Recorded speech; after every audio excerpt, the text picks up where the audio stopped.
Here. My picky eater comments about taste and flavor based on appearance. How do I help him pass the appearance issue? That is such a good question and a really, really common issue too. Well, what happens here is that when kids learn to start describing the attributes of the food, which is often taught in a lot of courses, that we talk about foods being crunchy or warm or spicy, buttery, etc., they start to figure out that if they pick on one of the attributes or pick up one of the attributes that they know isn't necessarily one they should like it's spicy, that they won't have to eat it.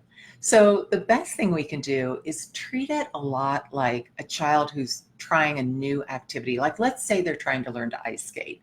You know, when the kid says, "I'm cold," and you know they're not cold, we kind of distract them out of it and we offer something else of, "Boy, I'm getting cold too. Let's skate for another 5 minutes and then we'll go get some hot chocolate," right? That's what we do as parents because we just want to keep them going here for a little bit longer.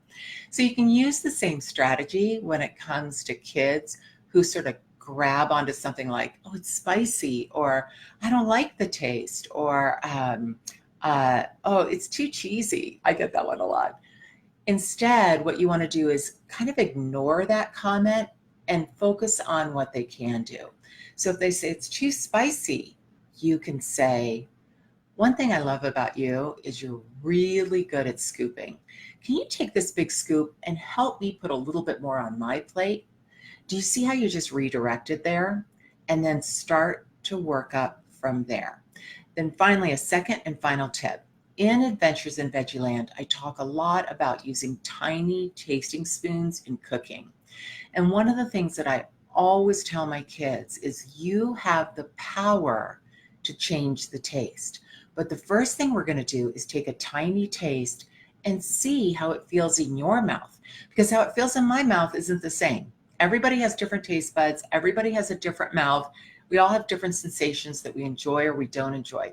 So take a little taste. Totally okay if you don't like it. You don't have to like it. We're just practicing it. Take a little taste. Tell me what you think. Does it need more salt? Does it need more butter? Should we put some dill in there? Maybe a little sugar. You know, I never hesitate to say things like a little bit more sugar, a little bit more maple syrup when I'm first working with these kids, because it's not so much about adding sweetness to food as it is showing them that they have the power to get it to suit their palate so that they learn to love it.